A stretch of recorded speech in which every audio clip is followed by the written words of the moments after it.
DofEers, and welcome to the second week of our online training. As you can see, this week it is tents. So these are the kind of tents that most of you will probably use on the trip. They're the Van Gogh Scafell 300. We also have the Scafell 300 Plus, but I haven't got one of those at home with me, so I can't show you that. They're basically the same tent anyway, just with an extra large bit on the front. So the principle is still the same. So if I just show you the actual tent itself, as you can see, it's got these straps around it, and those are compression straps. So we can undo those. That obviously makes it smaller for when it's being carried in your bag. And it's got this really nice style of tent bag. Please come down and look here. You can see it's really, really easy to get in and out of, well, for the tent anyway, not for you. So that makes life much easier than if you have one of those tent bags that's really overly tight. Move this aside. Obviously it's a really nice, warm, still day today, to the point where I've got to have my sunnies on. But if it was windy, then please make sure that you don't let the tent bag blow away when you're not paying attention, and keep hold of it as well. I'd pop it straight into one of your backpacks or something like that, because we have had tent bags go missing in the past, and that really is not something we want to happen. Again, if you'd like to come and have a look at the tent a little bit closer, you'll see when you unroll the tent that there's going to be the poles on the inside, and at the moment I've got the pegs in here, but you won't have those, because we share the pegs out from one big central box of pegs, and Miss Ravenhill makes sure she counts them out and wants to know how many you've got, and she'll record that, and she'll want to get the same amount back. So I've got my pegs here, but you won't have yours. Don't panic when you open your tent and find no pegs, but you will have your poles, which I'll show you now. Now, what makes these tents ideal for DofE are the poles themselves, because they're aluminium, so they're really, really lightweight. And what makes it really simple with this tent is that the poles are actually all exactly the same length. This is the Scafell 300, so there's 2 poles. If it was the Scafell 300 Plus, then you'd have 3 poles, but they're still all exactly the same length. And we just pop those together.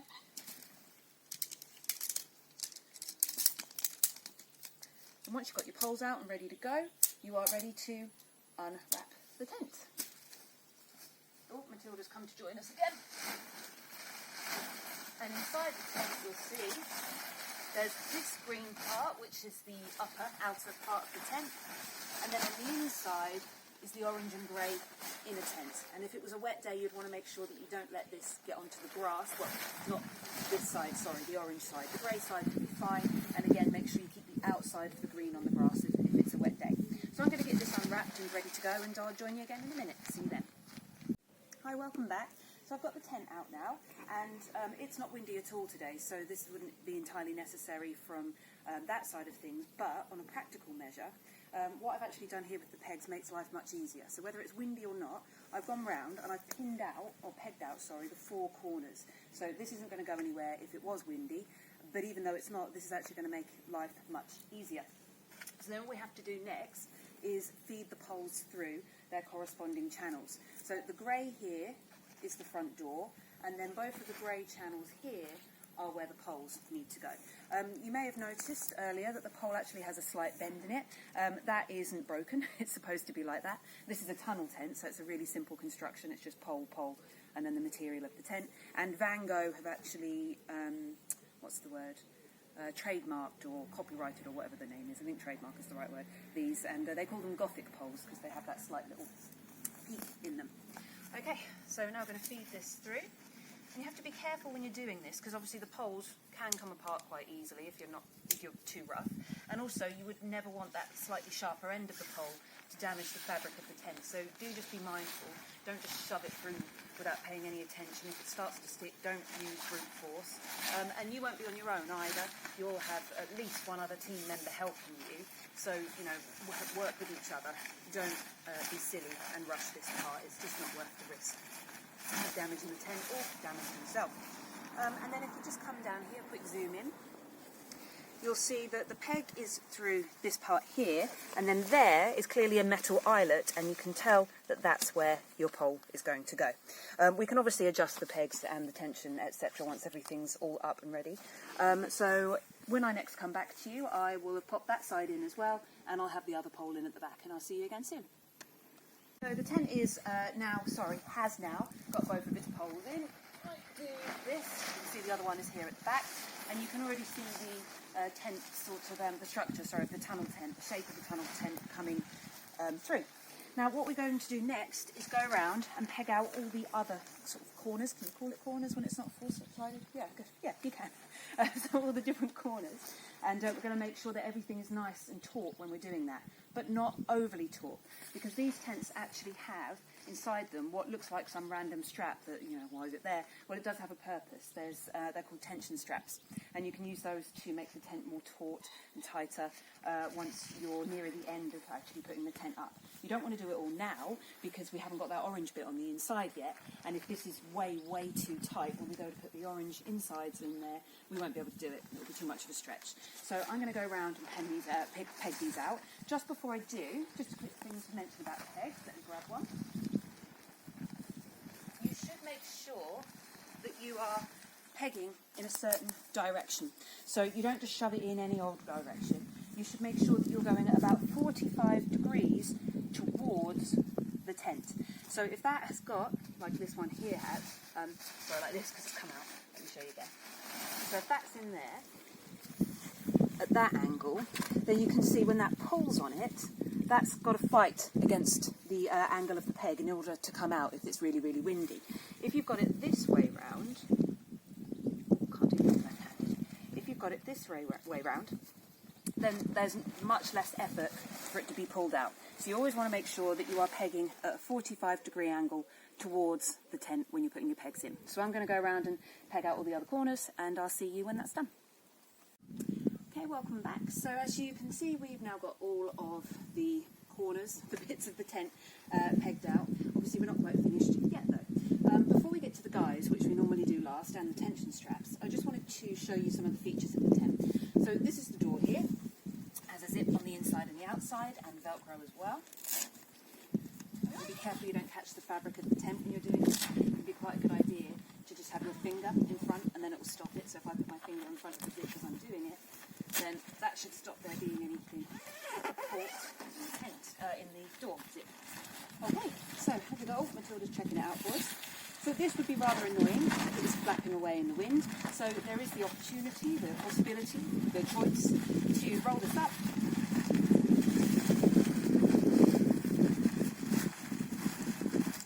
And you can see you've got two hoops here, and then around here, little toggles. So you can toggle this out of the way. Now again, that's that tension strap I mentioned before. Don't worry about that at the moment. You may be thinking, oh, I'm going to trip over that, what a stupid design. But that won't stay like that. We'll come to that near the end of pitching the tent. If you'd like to come and have a look on the inside now. Capacious, beautiful tent. Now this, although it's spacious, it's obviously not going to be ideal if it's raining or if it's chilly, because you're going to get rather cold with the wind coming in from that side and the rain getting in. So this is the outer of the tent. We now need to put the inner in, which I have got pegged down over here. There is a slight breeze, so I pegged it down just so that it didn't run away, which would not be ideal. Now this is put inside using two different methods of fastening. There's the toggles, which run all the way around here. Then you can see this one is red, and then at the back somewhere, if I can find it, is a yellow one. And they correspond to the colours inside. So if we were to pop our head in there right now, you'd see there's a yellow on one end and a red at the other. The rest are grey and work their way round. And then the other method of fastening are these little clippy plastic clips which go into the corners. Do those last, because if you do those first, you won't be able to reach the toggles and you'll be stuck. And also make sure you do the back and then the front. So do the furthest away part first and then do the closest part. Last year, in fact, one of the Year 9 bronze students did it the wrong way around and she got stuck at the back of the tent, which was amusing but silly. So make sure you do them the right way around. So I'm going to put those in there now, and once they're all fastened, I'll be back with you, so I'll see you soon. Hello again. So the inner is now inside the tent, the lovely orange part. We'll have a look at that shortly, but before we go any further, let's return our attention to this tensioning strap down here. Now, obviously, that is a trip hazard, so we want to make sure that we get that peg down as soon as possible, and you also want to make sure you use pegs that don't have a nasty kind of top that could hurt if you stood on them. There's all sorts of different pegs. If we have got the nail pegs, which we often have on the trip, on the expedition, sorry, and you've got these tents, you may want to consider asking whether or not there's a couple of these sorts of pegs available if possible, because the other ones have got quite nasty tops on, and they might hurt if you stand on them in the night. On them in the night. Okay. So as I said before, we need to make sure we go in at the 45-degree angle, but you'll notice I've now got a tool with me. This is a weighted hammer, as you can hear. Sounds a bit like a maraca, and it means that the stuff, I don't know what's inside there, sand maybe? No, probably not, something. The stuff inside there, as you're whacking down, it means that you have a little bit more power than your own, just your power by yourself, because the weight inside is moving around. So we pop this in, as I said, can't do things with my left hand. I could now, I'm not super strong, I could just shove that in because we've got lovely soft ground, but I wanted you to see what we'd do if we were using a mallet. Now if you're down here like this, obviously you're going to hit yourself in the knee and you haven't got much oomph, much swing when you're down here. So the best way to whack one of the pegs in is to stand proud, stand with your feet apart and bend like this, and then you've got a good bit of power. Now if I start doing this here, obviously the tent's going to get in my way. So again, let's stand in a slightly more sensible spot. This seems like a good spot to me, and make sure that goes in at your 45-degree angle. And then we'll go ahead and do the other one. And when you come back, we'll have a look at guys and the features of the inside of the tent. See you then. Hello again. So we're going to have a look at the guys now, which are these little ropes that are hanging off the side of the tent. Now, pretty much nearly all tents have guys. I should imagine all of them, in fact. Even freestanding tents like the one I've got over there, because they add rigidity, they stop the tent from blowing away, they give you a better chance of surviving the night if there's a storm. So it's important that we are pegging out our guys. Now, guys can vary. They're usually bright colours, but not necessarily. But they all have some type of tensioner on them, if you'd like to come and have a closer look. So obviously you can't guarantee exactly what length you want your guide to be, because you don't know how far out you're going to be able to peg it, you don't know how much space you've got. Things might change in the course of the expedition and you might find that they're not tight enough, or it's just going to change. So you can lengthen them and shorten them accordingly to whatever you need to do. Some of them you peg through the hoop, some of them will have a smaller hoop at the bottom. You just have to use your logic and figure it out. So with this one, you can see if I was to put it maybe say halfway, then that gives me from there to adjust it accordingly when I need to. And if you'd like to come around the back, this is the one I'm actually going to peg out. You can see this one is slightly different. As I was saying, they all vary a little bit.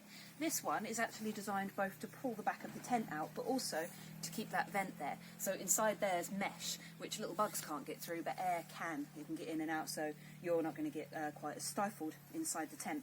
So this one, although it looks slightly different, it's still fundamentally the same. It's still got this tensioner, which can be adjusted accordingly. I've got about that much adjustability there, and I think that's sensible.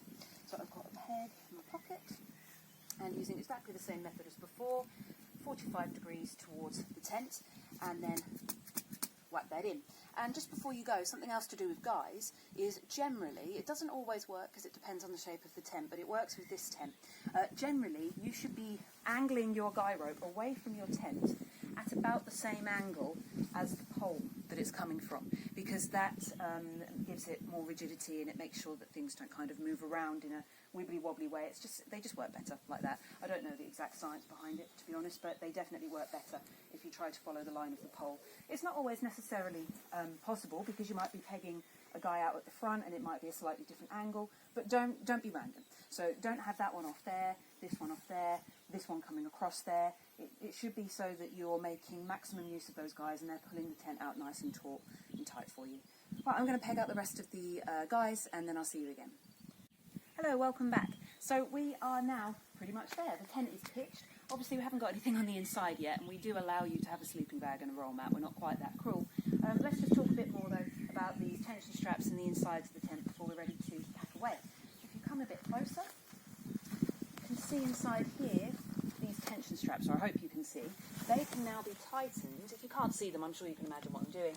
They can now be tightened accordingly to make sure that the tent is nice and taut. Then if we take a look at the orange inner, you can see, as I was mentioning at the back of the tent, there's a little bit here which is mesh rather than the material of the tent, which allows air to get in and out, stop it being quite so stuffy. Then we unzip the inner, and you can see this is a perfect one cat tent / 3 pupil tent. It's quite spacious for Matilda, but for you guys, not quite so much. Now you can see the end, if you think about the shape of the tent, is narrower than this bit here. It's narrower like the door is. So normally we'd suggest that one person has the person in the middle has their head up there, and then the other two have their head up here, or you can all have your head up here and your feet down at the other end. But bear in mind this is wider. There are also some pouches here. There's 4, 2 on either side for valuables, so you can put your bits and pieces there, you know, a pen or a bit of paper or your phone, which will of course be turned off because you're not allowed to use that on the expeditions. So it's not roomy, but there is enough space. And then where I'm sitting right now is where you will be putting your backpacks, your boots. You don't want to take those in there because they're going to get dirt on the inside of the tent. Now, at the beginning of the video, you may remember I mentioned the SCAF 300 Plus that I don't have here. So that's the same as this tent, but what it has that's extra is it has this third pole which comes to here, and then all of this section here, about sort of maybe half the size of the tent that's behind me, is vestibule, is a porch, is a storage area, and then it has a door on either side, so it is bigger, it's got tons of space. It is nice to be able to chuck your bags in there, and it's good if it is raining because you can sit in that bit without, you know, sitting in your beds, which is great. Obviously the downside of that is it's heavier. So you have to decide, depending on how many people are in your group, how strong you are, how many other things you're carrying, who's got the trangia, who's going to have the poles. You need to figure it out. Figure out how many tents you want / need, how much it's going to weigh, and whether or not it's worth having that bigger tent, but accepting that it's going to be a little bit heavier. We'll help you with all of that, but obviously it's just something to bear in mind. Okay, so next we're ready to start taking this bad boy down, so I'll see you again in a minute.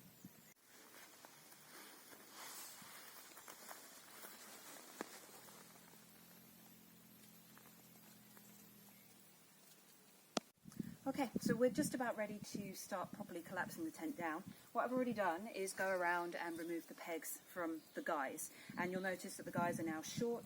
Don't leave them all dangly and long unnecessarily. Please take them to as short as they can go.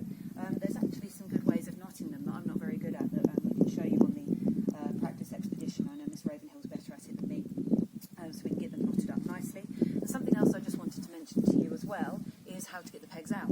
Again, we've got lovely soft ground here, so I can mostly use my fingers, but that's not going to work in lots of places, especially if you're using the nail pegs that don't have this hook on the end. So the easiest thing to do, if you haven't got anything else to hand, is to use another peg. We do actually have peg pullers as well on DofE, but again, that depends on the type of peg. So we can just use another peg to loosen that off a little bit and then pull it out. Now, you'll notice, obviously, Matilda's still in there as well, and so is the inner. There's different ways of taking the tent down when it comes to the inner and the outer. If it is bucketing down with rain, then I would suggest get your guys out, get your pegs out, then the poles, and leave everything together, because you're going to be keeping it as waterproof as you can, because hopefully only the outside and the bottom will be exposed. If it's nice weather, like it is now, then take everything down, take the pegs out, take the poles out, but then separate your inner from your outer, please, and we'll put them away separately. That's the ideal. We prefer to do it that way, but you can leave them together if it's really rainy. So when you come back, this will all be gone and down, and we'll be talking about how to roll the tent up and get it back in its bag. I'll see you then. Okay, so we're on the last stretch of putting the tent up and putting it away again.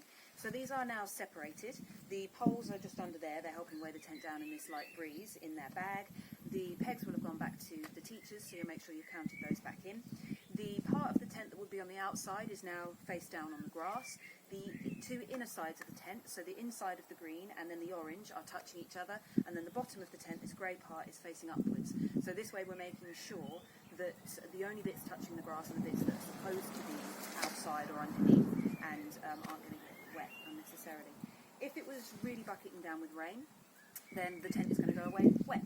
Even if it's not raining, it can often get quite cold overnight, especially if we're going to do some of the expeditions a bit later than planned, and the tents are damp. They can't be left like that. So we're going to put this away, but if it was damp or wet, you can't just leave it behind in the container at the end of the expedition. We'll actually ask you to take it home with you and to lay it out on a warm sunny day, dry it off, and then bring it back when it's dry. Or do that at school if necessary, if you've got space in the garden, but you won't be checking that tent back in with us and signing it as back in until it is dry, because it will go mouldy and it will be ruined. And you would hate to get a tent out a year later and it be mouldy. So the best way to put these away is to consider the size of your tent bag. So as I said to you, we've got quite a generous tent bag here. I can see my saying I reckon about 4 is about right. So if I fold it once and then fold it a second time so it goes into the quarter of the width it is now, that should be about right. This will be much easier for you because you will have more than one person. I'm doing this on my own, it's a bit breezy, it's frustrating. But when there's more than one of you, it's much easier. So we're going to fold this roughly in half. Obviously the tent's not quite symmetrical, but it is kind of. So just do it roughly. Again, trying to make sure that none of the bits that shouldn't get wet do get wet. And then let's check that again. Oh, I can use my poles as well as a reference. Yeah, so that's going to be about right if I do it in half again. And I'm going to bring it this way. Just neaten it up a little bit. That looks about the right length to me. And then use the poles as a way to roll it up nice and tight. Make sure they're obviously in their bag. Now, this is what you would be doing at the end when the tent was actually being checked in. If you are packing away and you're on the silver expedition and you're about to go out again for the day, in fact even on the bronze expedition, if you're packing away but you're going out walking again, you may not necessarily have all of this together because somebody else may have the poles, you may have the inner. You need to figure that out accordingly, so just bear that in mind when you're packing away. Don't get carried away and pack all the stuff away that, and then it needs to be separated and you've got it wrong. But if you were packing away right at the end, the poles do make it a bit easier for you. Just keep rolling, that air will come out as I go along. There we go, now that looks, yeah, if I just tuck the ends in there, I reckon that's going to be alright. These bags are so nice, they make it so much easier than the old style of bags, which were teeny tiny, like trying to shove it inside a loop or something. We'll just put that into there, put the other end in, and tighten up the toggle. As I said to you right at the beginning, it has these nice tension straps around it. And these are handy for when you are packing them in your backpack because it makes it smaller, so you can attach those together, tighten it up, loosen it a bit so I can do that one. And there you have it, the Scaffold 300 put up and put back down again. And I hope you learned everything you needed, and I'll see you next week for backpacks.